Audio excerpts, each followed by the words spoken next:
हम अगर landscape drawing की बात करें तो लैंडस्केप एक ऐसा सब्जेक्ट है जिसे हर कोई ड्रॉ करना चाहता है। छोटे बच्चे से लेके जब हम बचपन में थे तो हम एक छोटा सा पेड़, एक छोटा सा घर, एक मंदिर, सारी चीज़ों को कितना इजीली बनाया करते थे। बट हम जैसे जैसे बड़े होते जाते हैं तो उसमें उतनी कॉम्प्लिकेसी को ऐड करते जाते हैं। चीज़ें हमें रियलिस्टिक चाहिए और उसमें 3D-नेस होनी चाहिए, वो एक्यूरेट दिखनी चाहिए। बट मैक्सिमम लोग ये मिस्टेक करते हैं कि वो ड्राइंग वाले पार्ट को स्किप कर देते हैं और जल्दी जल्दी डायरेक्ट कलर ऐड करने के बारे में सोचते हैं।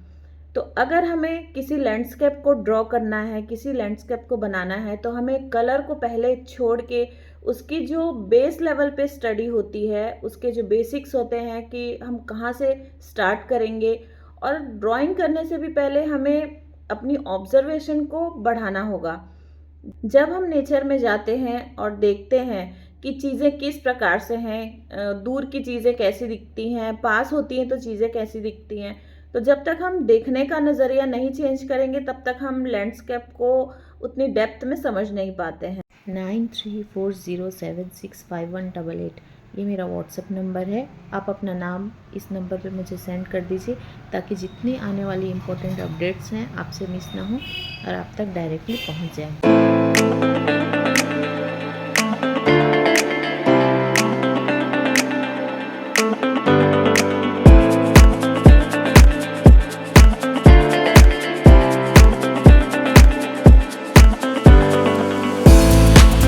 हेलो एवरीवन, आई एम ज्योति अग्रवाल और आज के इस वीडियो में हम लैंडस्केप के बारे में सारी चीज़ें डेप्थ में सीखेंगे कि कैसे एक लैंडस्केप को अप्रोच करना होता है, कैसे उसको ड्रॉ करना होता है। एज एन आर्टिस्ट हम कैसे उसको सिंप्लीफाई वे में देखते हैं, क्योंकि बनाने से भी ज़्यादा हमें उसे सिंपल फॉर्म में पहले महसूस करना होता है। जब तक हम उसकी सिंप्लिसिटी को पहचान नहीं पाएंगे तो नेचर में आप देखेंगे दुनिया भर की ट्रांजिशंस होती हैं, वैल्यूज़ के लेवल पे, फिर कलर्स के लेवल पे इतने सारे कलर्स यूज़ करते हैं। इसीलिए बहुत लोगों को नेचर को ड्रॉ करना, अगर हम लाइव ड्राइंग कर रहे हैं या फिर हम रेफरेंस से कर रहे हैं, तो चीज़ों को समझना थोड़ा मुश्किल हो जाता है। बट हम यहाँ सिंपल वे में देखेंगे कि कैसे हमें शुरुआत करनी है किसी लैंडस्केप को देखने की, उसके फॉर्म को, वैल्यूज़ को, उसकी कॉम्पोजिशन, सारी चीज़ों को हम स्टेप बाय स्टेप सीखेंगे। और एक रियल टाइम डेमो भी होगा जो कि एक लैंडस्केप को हम पूरा ड्रॉ करके देखेंगे कि उस लैंडस्केप में हमें किस तरह से अप्रोच करना है और कैसे ड्रॉ करना है। क्योंकि जब हम चीज़ों को देखते हैं तो हमें बहुत ईजी लगती हैं चीज़ें, लेकिन जब हम उसको बनाते हैं तब फिर हमें एहसास होता है कि चीज़ें कितनी कॉम्प्लिकेटेड होती हैं। सारी चीज़ों को अगर हम एक बार सीख जाते हैं तो उसके बाद फिर चीज़ें हमारे लिए इजी लगने लगती हैं। हम सबसे बड़ी मिस्टेक जो करते हैं वो ये है कि हम ड्राइंग के लेवल को बहुत जल्दी जल्दी ख़त्म करने की कोशिश करते हैं, क्योंकि हमें एक कलरफुल लैंडस्केप बनाना होता है। तो ऐसा नहीं है कि लैंडस्केप में हम जो चीज़ सीखेंगे वो दूसरी चीज़ों में काम नहीं आएंगी। पोर्ट्रेट, फिगर्स, कुछ भी ड्रॉ करें हम, वो सारी चीज़ें सेम होती हैं। हमें लगता है कि पहाड़ तो अनइवन शेप के होते हैं, ट्रीज अनइवन शेप के होते हैं, तो थोड़ा बहुत इधर उधर चल जाएगा। अगर हम ड्रॉ करेंगे और चीज़ें इधर उधर हो जाएंगी तो वो चल जाएगा। यही अप्रोच के कारण सारी चीज़ों में बदलाव आ जाता है और चीज़ें नेचुरल नहीं लगती हैं।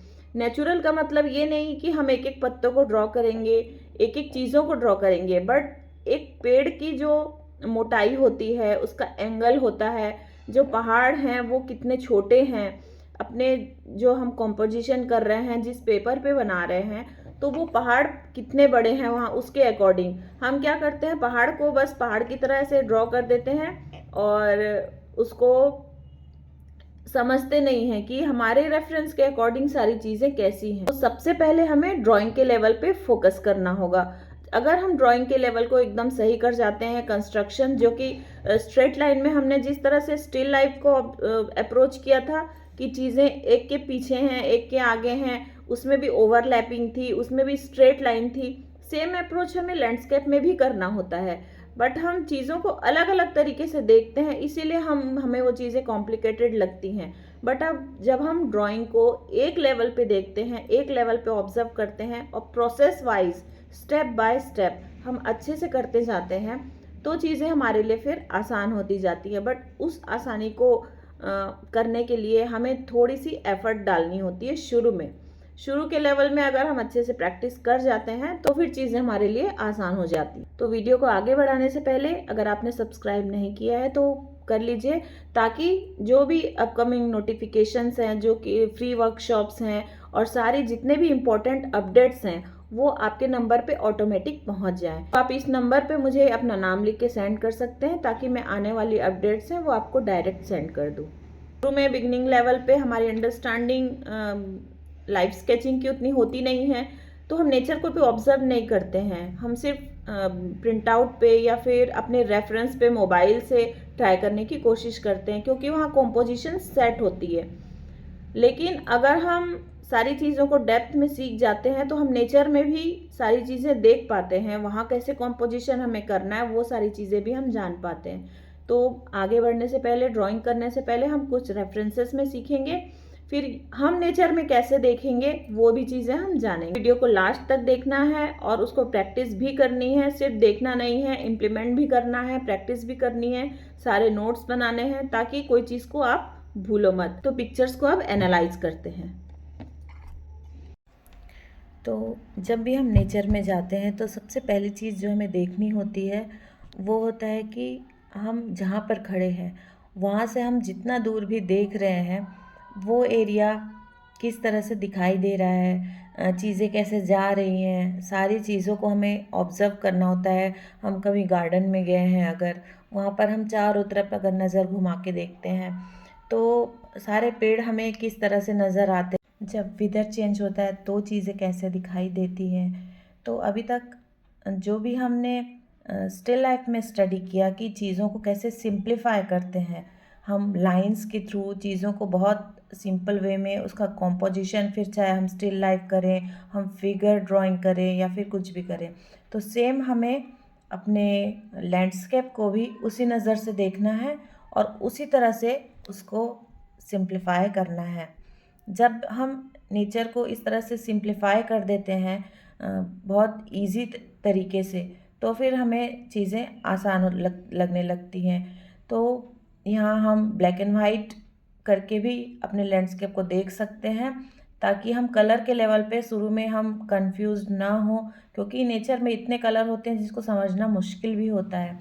और हम धीरे धीरे एक एक करके हम चीज़ों को स्टडी भी करते जाते हैं। तो आज हम इस रेफरेंस को लेंगे और सबसे शुरू में जो हम लॉन्ग आवर स्टडी करते हैं जिस तरह से, उसमें देखेंगे कि एक लैंडस्केप को हमें किस तरह से अप्रोच करना है, उसे पहले सिंपल वे में किस तरह से देखना है। तो हमने एक कलर लैंडस्केप को इस तरह से ब्लैक एंड वाइट में यहाँ पर प्रिंट कराया हुआ है, जिसको हम side by side same size का पेपर लगाएंगे और उसको फिर ड्रॉ करेंगे।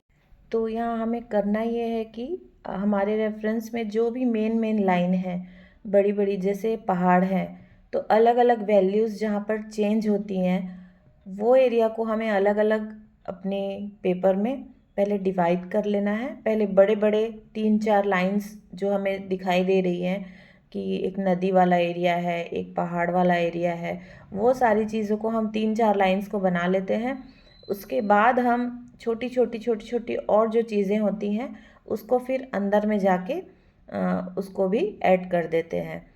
तो इस तरह से जब हम करते हैं तो हमारे लिए आसान हो जाती है। हमें जो बाकी चीज़ें होती हैं उसमें जितनी भी डिटेलिंग होती हैं उसको हमें इग्नोर करना होता है। जब हम डिटेल्स को इग्नोर करते हैं तो चीज़ें हमारे लिए काफ़ी इजी हो जाती हैं बनानी, क्योंकि जो सबसे मेन डिस्ट्रैक्शन होता है, सबसे बड़ा डिस्ट्रैक्शन होता है कि किसी भी रेफरेंस में डिटेल्स को देखना। जब हम डिटेल्स को इग्नोर करने लगते हैं और उसको सिंपल वे में आउटलाइन के तरीके से हम देख रहे होते हैं, तो हमारे लिए फिर देखना करना सारी चीज़ें बहुत आसान हो जाती है फिर। तो अगर आप इस तरह से करना सीख जाते हो तो बहुत इजीली आप बहुत जल्दी जल्दी इम्प्रूव भी करते हो। तो आपको अगर ये पसंद आया है, अगर इससे आपको हेल्प हो रही है, तो मुझे कमेंट में ज़रूर बताना, इट्स हेल्पफुल। क्योंकि इस तरह से अगर आप बताते हैं मुझे तो थोड़ा सा और मोटिवेशन मिलता है और नए नए सब्जेक्ट पे वीडियोस बनाने का। तो हम इस तरह से और रियल टाइम डेमो लेके आते हैं। रियल टाइम डेमो इसलिए होता है क्योंकि फैंसी चीज़ों को हम देखते हैं, हम उसको सीखते हैं। लोग टाइम लैप्स के इतने सारे वीडियोस बनाते हैं, बट उसमें कितना सीख पाते हैं हम, क्योंकि उसके पहले प्रोसेस को सबसे पहले दिखाया जाता है, उसके लास्ट प्रोसेस को सबसे पहले दिखाया जाता है ताकि वो सुंदर दिखाई दे और लोग आके वहाँ ठहरें। बट वो अपनी इम्प्रूवमेंट के हिसाब से नहीं होता बिल्कुल भी। तो हमें ये देखना है कि हमारी इम्प्रूवमेंट कहाँ से आएगी, वो सारी चीज़ें समझना भी बहुत ज़रूरी है। आज जितना डिस्ट्रैक्शन है चीज़ों में, हम उसमें चीज़ें कर पाना बहुत मुश्किल होता है। तो इस तरह से अब जब हम छोटे छोटे पेड़ को ड्रॉ करते हैं, उसमें इस तरह से राउंडनेस दिखाते हैं, क्योंकि हर पेड़ एक राउंडनेस लिए होता है, कोई भी पेड़ फ्लैट नहीं होता है। अगर हमारे पेपर पे वो फ्लैट दिखाई भी दे रहा है तो भी हमें समझना है कि चीज़ों में राउंडनेस है। जो लैंड एरिया है वो अगर ढलान में है तो उसके जो फॉर्म होता है उसको उस एंगल पे हमें ड्रॉ करके उसके फॉर्म को डिसाइड करना है कि वो ऊपर से नीचे है, क्योंकि वो हमें इजीली दिखाई देता है। वो सारी चीज़ों को हमें ऑब्ज़र्व करना होता है। जब हम इस तरह से ऑब्ज़र्व करना सीख जाते हैं तो फिर हमारी जो डेप्थ होती है, जो 3Dनेस जो हम एक्सपेक्ट करते हैं अपनी ड्राइंग से, वो सारी चीज़ें धीरे धीरे आने लगती हैं। तो इस तरह से हमें पहले अपने रेफरेंस को अच्छे से देखना है, ऑब्ज़र्व करना है और उसको आउटलाइन में ड्रॉ करना है। तो ये अप्रोच हमें करना है बहुत सारे रेफरेंसेस के साथ में। अगर हम 5 से 10 15 रेफरेंस को इस तरह से कर लेते हैं तो फिर चीज़ें हमें उसी वे में दिखाई देने लगती हैं। फिर उसमें हमें डिटेलिंग ऐड नहीं करनी है, सिर्फ वैसे ही करते जाना है।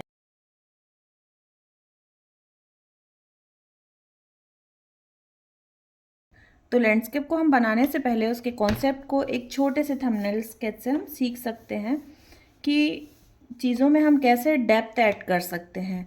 अगर किसी रेफरेंस में कोई चीज़ें मिसिंग हैं, अगर तो वो फ्लैट नज़र आती हैं। अगर इन एलिमेंट्स को हम जो कि लैंडस्केप में एक डेप्थ क्रिएट करते हैं, इनको अगर हम अपने मन से ऐड कर देते हैं तो वो डेप्थ नेचुरली हम पा सकते हैं। तो रफली हम बना रहे हैं। तो अगर हम एक यहाँ पर एक ट्री ड्रॉ करते हैं, ये एक ट्री है, तो लाइट इधर से आ रही है, तो ये एरिया ट्री का वाइट हो गया और ये एरिया थोड़ा डार्क हो गया। और इस लाइटिंग की वजह से यहाँ पर एक परछाई बन रही है। तो ये परछाई के कारण चीज़ों में वॉल्यूम आता है। वॉल्यूम कि यहाँ पर राउंडनेस दिखाई दे रही है कि ये पेड़ राउंड है। अगर इसमें लाइट नहीं पड़ेगी तो ये राउंडनेस नहीं दिखाई देगी। तो इस तरह की लाइटिंग वाली चीज़ें से हम वॉल्यूम क्रिएट कर सकते हैं, जो कि रियल इफेक्ट दिखाने में अच्छे होते हैं। उसके बाद जो सेकंड चीज़ हम इसमें ऐड कर सकते हैं वो है, अगर हम थोड़ी दूर में एक और छोटा ट्री बना दें जो कि छोटा है और थोड़ी सी दूर में है, तो वो ऐसे फील देता है कि हम अंदर की ओर जा रहे हैं। तो इसे हम कहते हैं स्केल। स्केल होता है जिससे हम डेप्थ पा सकते हैं कि हम चीज़ें अंदर की तरफ जा रही हैं तो छोटी होती जा रही हैं। अगर हम यहाँ पर एक और पेड़ बना दें तो और चीज़ें छोटी नज़र आएंगी यहाँ। तो जैसे जैसे जैसे जैसे दूर जाते जाती है वैसे वैसे चीज़ें छोटी होती जाती हैं। अब स्केल में ये क्या होता है कि चीज़ें इधर उधर भी हो सकती है। मान लो एक पेड़ यहाँ है तो एक छोटा पेड़ यहाँ पे भी हो सकता है, तो जिससे हमें डेप्थ अचीव कर सकते हैं। फिर थर्ड पॉइंट ये होता है कि मान लो हम यहाँ पर एक माउंटेन ऐड करते हैं,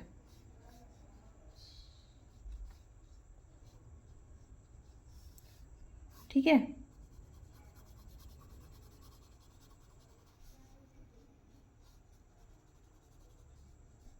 हमने अपने मन से एक माउंटेन ऐड किया, तो अब ये दिखाई दे रहा है कि ये माउंटेन पीछे हैं और ये पेड़ उसको ओवरलैप कर रहे हैं, क्योंकि माउंटेन का कुछ हिस्सा इन पेड़ों से ढका हुआ है। तो जब चीज़ें ओवरलैप करती हैं तो ऑटोमेटिक हमारे जो सीन है, या फिर हमने स्टिल लाइफ में भी देखा था ओवरलैपिंग, तो वो ऑटोमेटिक वो डेप्थ क्रिएट होता जाता है। तो ये हो गया ओवरलैपिंग। अब फोर्थ में क्या आता है?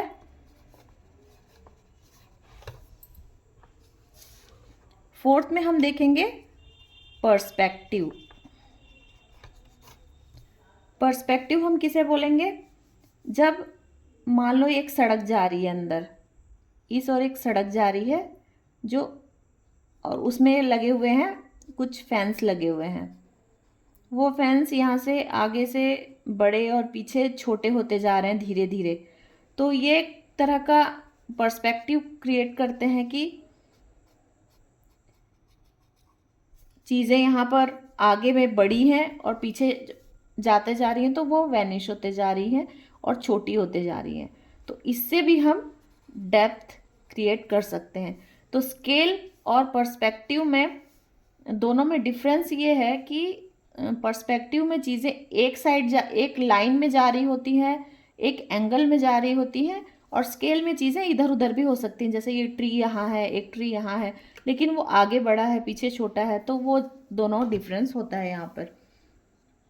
तो ये चारों जो एलिमेंट्स हैं, इन्हें अगर हम अपने ड्राइंग में ऐड करते हैं, अपने जो हम रेफरेंस बना रहे हैं, से देख के बना रहे हैं, या फिर हम रियल देख के बना रहे हैं, तो चीज़ें अगर मिसिंग भी हों तो भी हम उसमें इस तरह से चेंजेस लाके हम एक तरह का डेप्थ अचीव कर सकते हैं, उसमें 3Dनेस पा सकते हैं। ठीक है, तो अब हम इस लैंडस्केप को यहाँ पर बनाएंगे, जिसमें मैंने A4 साइज़ का जो पेपर लिया हुआ है ड्राइंग कॉपी में, और इसे मैं 2 भाग में बांट रही हूँ, जिससे A5 साइज़ का हमारा पेपर हो जाएगा।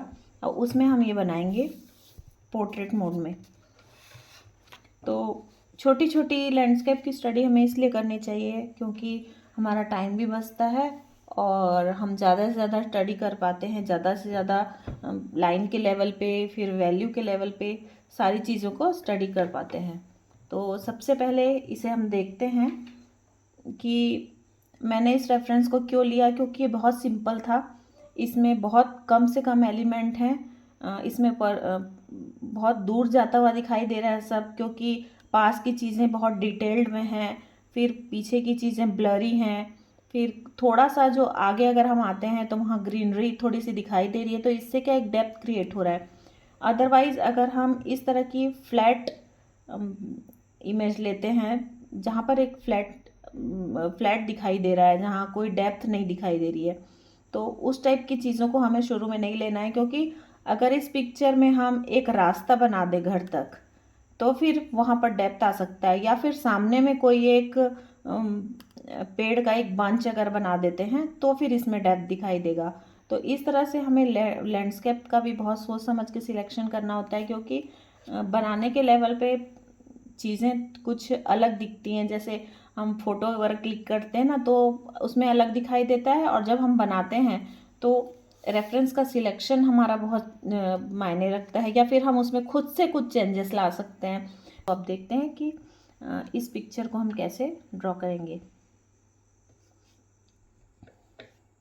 तो सबसे पहले हमें जो 2 भागों में अपने पेपर को बांटती है ये लाइन बीच की, इस लाइन को हमें क्रिएट करना है सिंपल, क्योंकि लाइन के फॉर्म में हमें देखना है कि अपने हमारे पूरे पेपर में ये लाइन कहाँ पर आई हुई है। तो इस वाली लाइन को हम देखेंगे, ये वाली लाइन पहले लाइन क्रिएट करेंगे। तो चीज़ों को पहले लाइन फॉर्म में, सिंपल फॉर्म में हमने जैसे देखा कि हम प्रिंट आउट से जो लाइन फॉर्म में कर रहे थे, वैसे ही चीज़ों को सिंप्लीफाई करना है पहले। फिर ऊपर से पहाड़ देखेंगे कि पहाड़ किस शेप के हैं, वो कहाँ तक जा रहे हैं, वो हमने किया।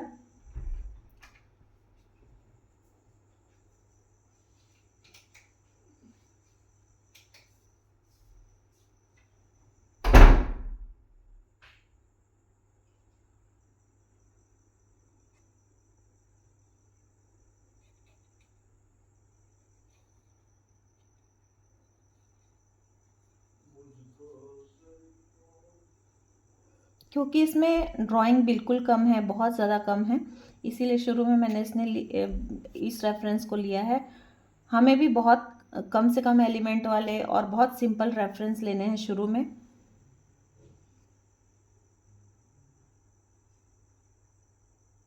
इसकी शेडो लाइन है।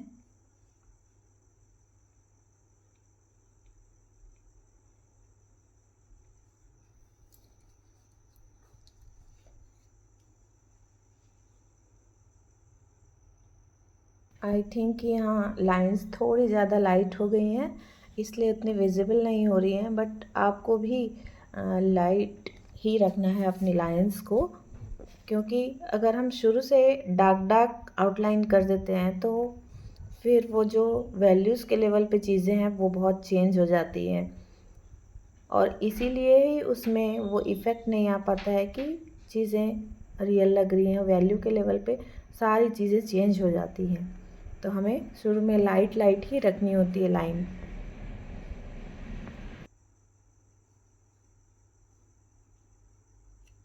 बस हम एक बार प्लेसमेंट कर रहे हैं कि जो कमल के फूल हैं वो कहाँ कहाँ पे आएंगे, फिर बाद में हम उनको अच्छे से दिखाएंगे। एक बार रफली हम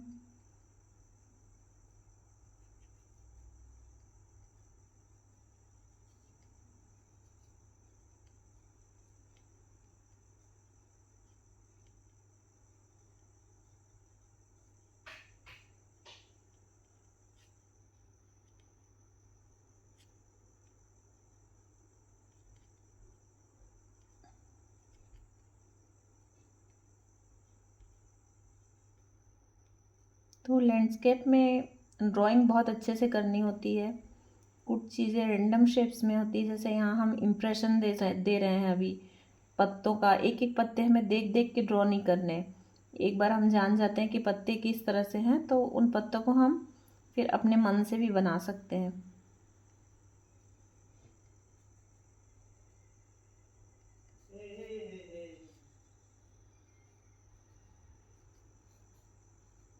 पास के पत्ते बहुत डिटेल्ड दिखाई दे रहे हैं और बड़े दिखाई दे रहे हैं, जबकि दूर के पत्ते बहुत छोटे दिखाई दे रहे हैं।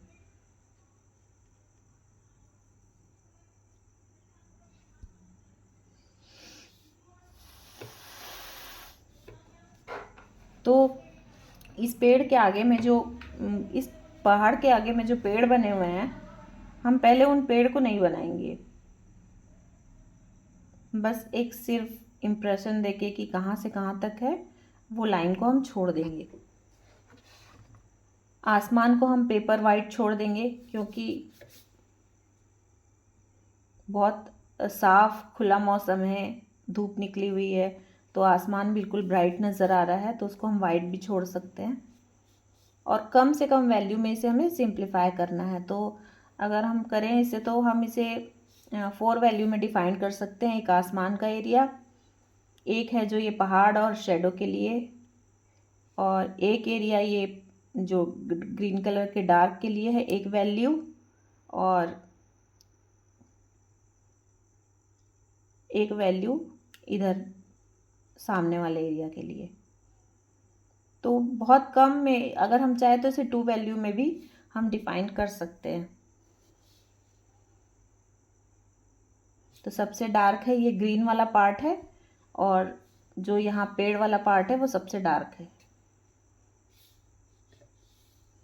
तो अब हम इस पहाड़ को पहले एक फ्लैट वैल्यू दे देंगे। शुरू में हमें बहुत प्लेन कम डार्क पेंसिल यूज़ करनी है।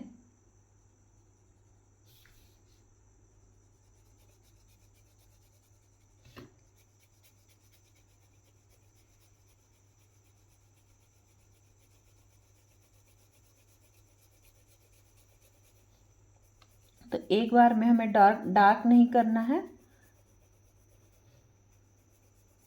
चीज़ें हम बाद में भी चेंज कर सकते हैं, कौन सी वैल्यू डार्क है कौन सी लाइट है।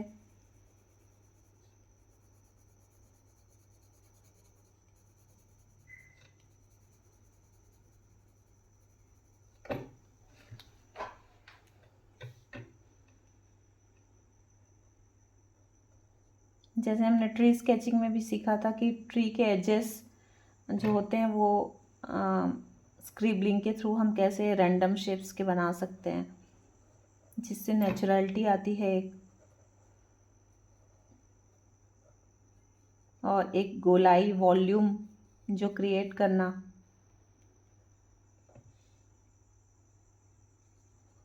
वॉल्यूम तब क्रिएट होता है जब हम इसमें भी जैसे 3 शेड हैं, एक हम फ्लैट वैल्यू दे देंगे,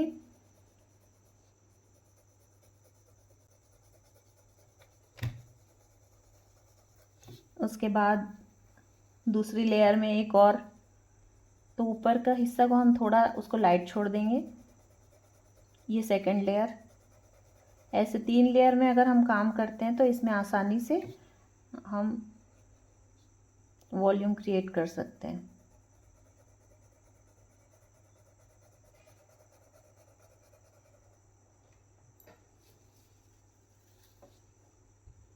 फिर कुछ इसमें ऑर्गेनिक शेप्स हम जो ऊपर नीचे होते हैं वो ऐड कर सकते हैं।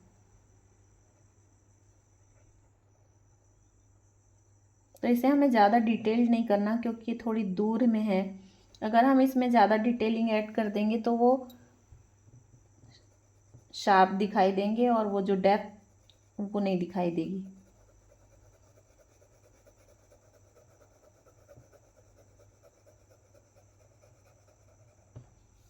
जब हम लैंडस्केप को काफ़ी रियलिज्म में बनाते हैं तो वो बिल्कुल रियल नज़र आते हैं।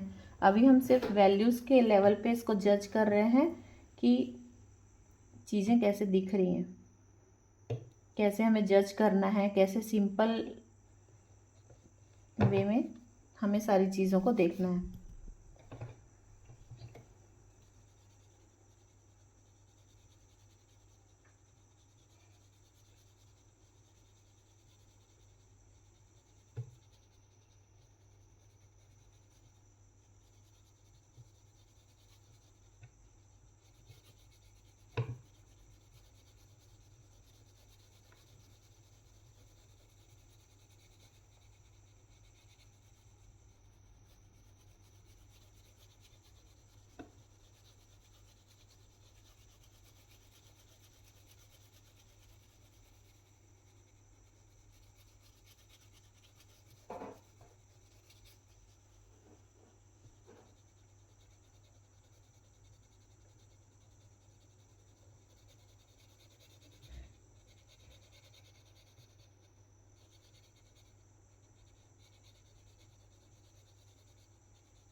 तो एक फ्लैट वैल्यू पूरे पहाड़ को हम दे देंगे। बाद में हम उसके ऊपर में थोड़े से डार्क जहाँ पर दिख रहे हैं पेड़ उनको ड्रॉ करेंगे।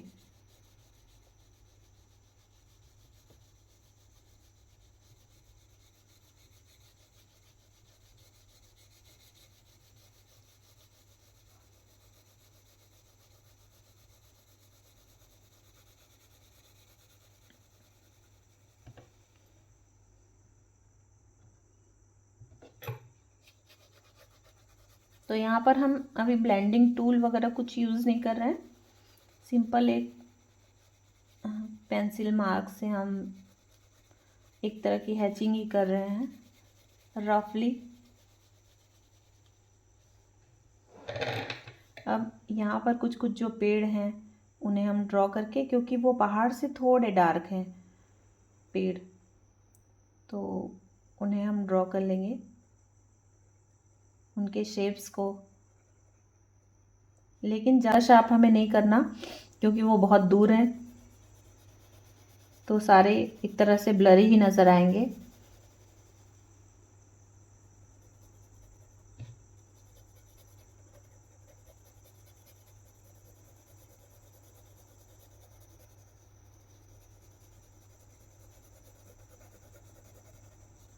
तो अभी मैं लाइट पेंसिल से ही सारी चीज़ें कर रही हूँ।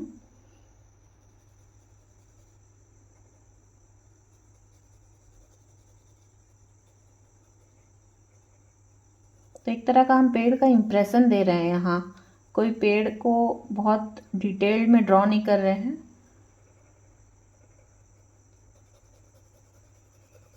जिससे उसकी दूरी का एहसास होता है हमें।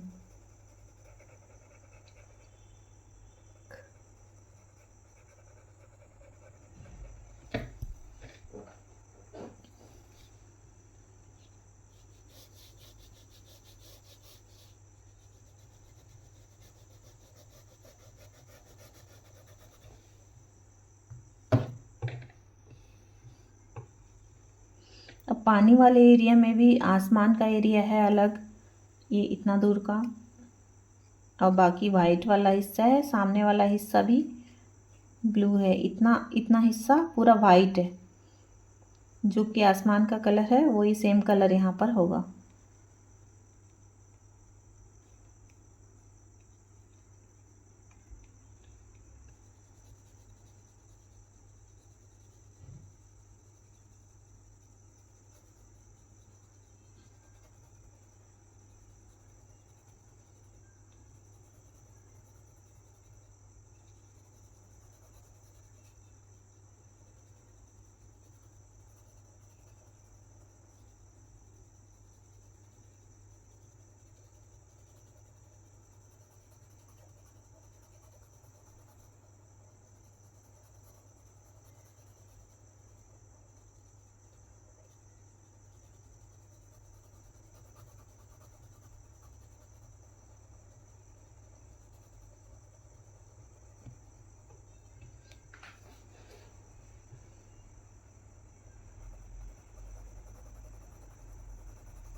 अब राइट साइड वाले पेड़ कुछ बहुत डार्क हैं, तो हम इसे बाद में डार्क पेंसिल से इसे एक लेयर और देंगे।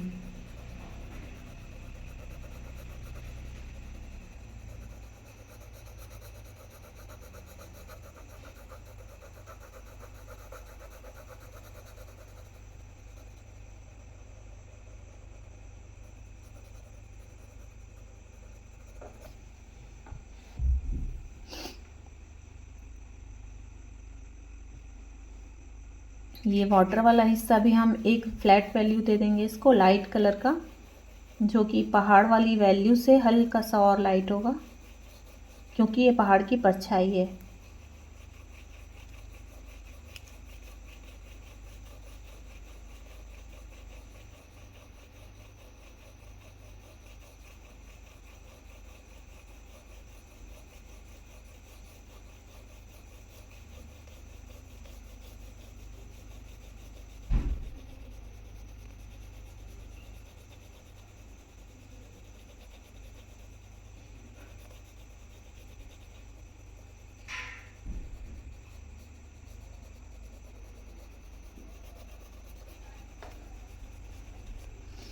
उसके बाद में हम जो पेड़ों की परछाई है उसको ऐड करेंगे।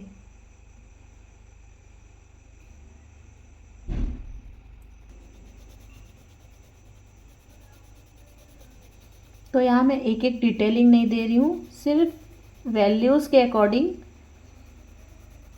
शेड्स यूज़ कर रही हूँ। और सिंपल अभी तक मैंने पेंसिल चेंज नहीं की है, ये HB की पेंसिल है, उसी से मैं ड्रॉ कर रही हूँ। बाद में हम जहाँ जहाँ हमें थोड़ा सा लगेगा कि डार्क एरिया है, उसको हम बाद में डार्क पेंसिल से कर देंगे। अदरवाइज़ अभी मैं एक ही पेंसिल यूज़ कर रही हूँ, इसीलिए मैंने थोड़ी हार्ड रेफरेंस नहीं ली है, ताकि चीज़ें हमें समझ में आए।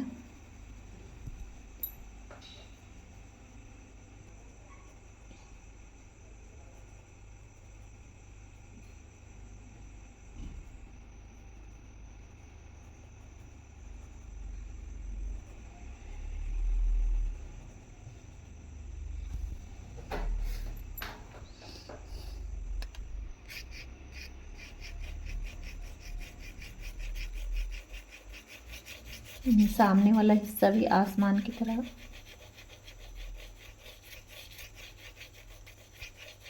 ब्लू है।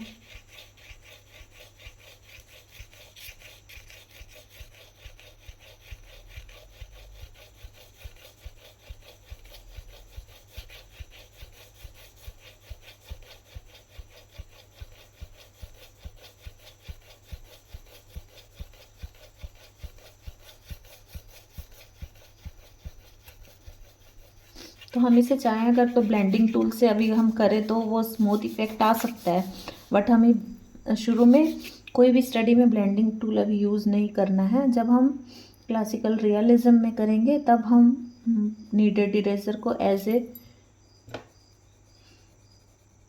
टूल यूज़ करते हैं, जहाँ हम उसके लाइटनेस डार्कनेस पे सब बहुत ज़्यादा देर तक काम करते हैं, उसे बहुत इरेज करके उसके सारे एक एक स्पॉट्स को हटा के बहुत रियलिस्टिक वे में बनाते हैं। हम सिर्फ यहाँ क्विकली वैल्यू को ऐड कर रहे हैं।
अगर हम चाहें तो इतनी ज़्यादा डिटेलिंग ऐड ना भी करें, सिर्फ एक दो फूल भी अगर हम बना देते हैं तो यहाँ वो डेप्थ क्रिएट हो सकती है।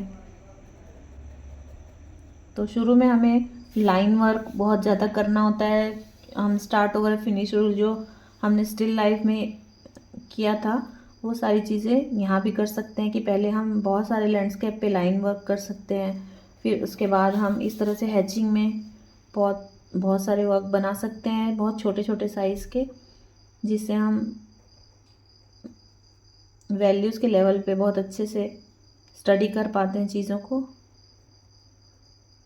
उसके बाद हम रियलिज्म पे जा सकते हैं या रियलिस्टिक बनाने की कोशिश कर सकते हैं।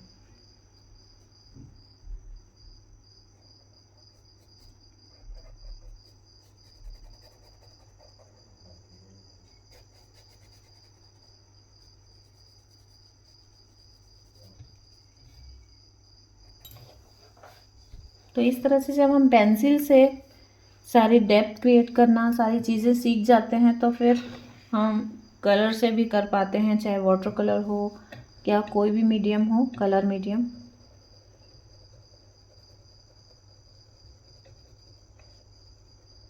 डार्कनेस कभी भी ऐड करी जा सकती है, बट हम पहले शुरू से अगर सारी चीज़ों को डार्क डार्क बना देंगे तो फिर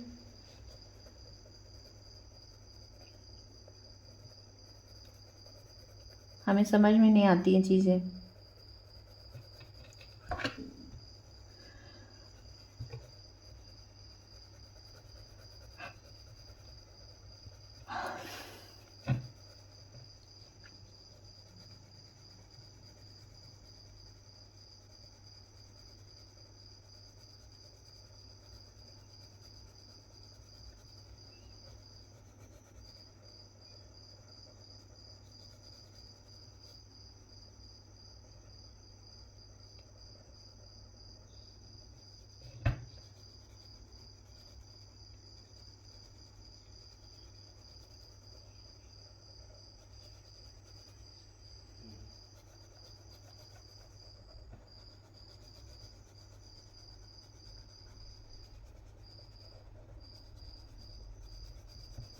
तो सिर्फ थोड़े से डार्कनेस और लाइटनेस से चीज़ें पास और दूर हो जाती हैं।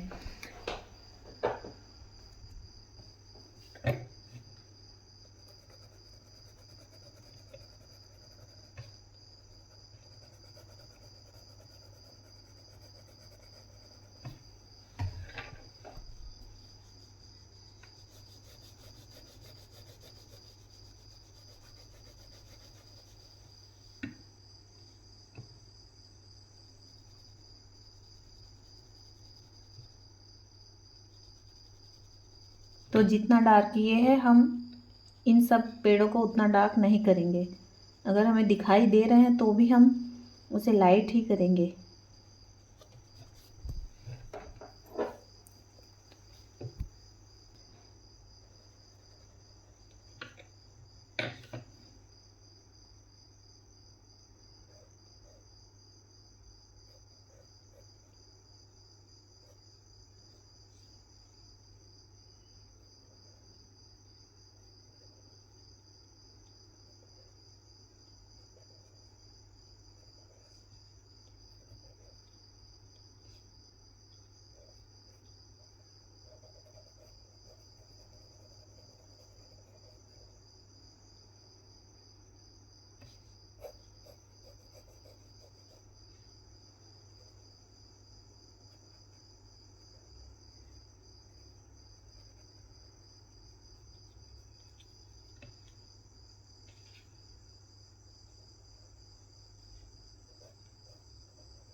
तो आप कमेंट में ज़रूर बताना कि आपको लेसन कैसा लगा, आपको इससे कुछ हेल्प हुई या नहीं हुई, या आपने बनाया मेरे साथ। अगर बनाया है तो मुझे व्हाट्सएप पे ज़रूर सेंड कीजिएगा, ताकि मुझे भी देख के खुशी हो कि आप सब सीख रहे हैं कुछ।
अगर आपको किसी चीज़ में डाउट हो तो भी आप मुझे कमेंट में पूछ सकते हैं।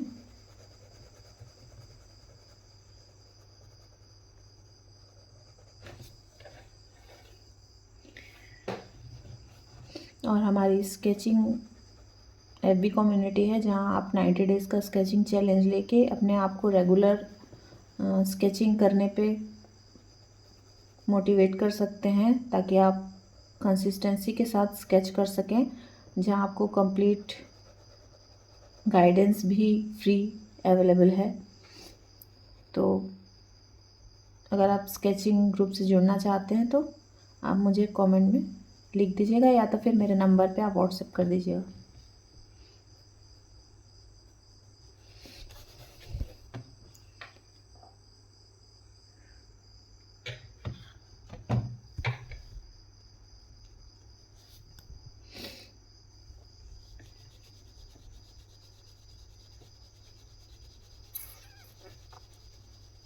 तो बाद में हम थोड़ा बहुत एडजस्ट कर सकते हैं लाइट डार्क को, दोबारा से, क्योंकि चीज़ें एक बार में हमें समझ में नहीं आती हैं कौन सा किसके मुकाबले में लाइट होगा, डार्क होगा। हम बार बार उसको ठीक कर सकते हैं। तो पेड़ों को इस तरह से हम इम्प्रेशन देते हैं, ना कि उसकी एक एक लीफ को बनाते हैं। पास की चीज़ों की बात अलग है, पास में हम थोड़ा बहुत डिटेल ऐड कर सकते हैं, क्योंकि पास की चीज़ों को अगर हम डिटेल बनाते हैं तो वो रियल लुक आता है, वो डेप्थ क्रिएट होती है। तो फ्यूचर में हम रियलिज़म के साथ भी लैंडस्केप सीखेंगे, बट आज हम सिर्फ इतना ही सीखते हैं। तो आपने देखा कि हम कैसे चीज़ों में जब वॉल्यूम ऐड करते हैं, उसमें पर्सपेक्टिव ऐड करते हैं और ओवरलैपिंग हम करते हैं, तो चीज़ें कितनी 3D दिखाई देती हैं, रियल दिखाई देती हैं, उनमें डेप्थ आ जाता है। तो इसी चीज़ को हम अपने मन से भी अपनी जो रेफरेंसेस होती हैं उनमें ऐड कर सकते हैं। अगर हम सारी चीज़ों को सीख के, समझ के और उसको ऑब्जर्व करें रियल टाइम में, नेचर्स में, तो हम अपनी खुद की कॉम्पोजिशन भी बना सकते हैं। हम लैंडस्केप मोड में करें, पोर्ट्रेट मोड में करें, ऐसा नहीं है कि हम सिर्फ लैंडस्केप में ही लैंडस्केप बना सकते हैं। हम किसी भी शेप में बना सकते हैं, रेक्टेंगुलर और स्क्वायर और किसी भी शेप में हम उसको बना सकते हैं। वो डिपेंड करती है कि हम वहाँ पर कौन सी चीज़ों को फोकस करने वाले हैं, उसका फोकल पॉइंट क्या होगा।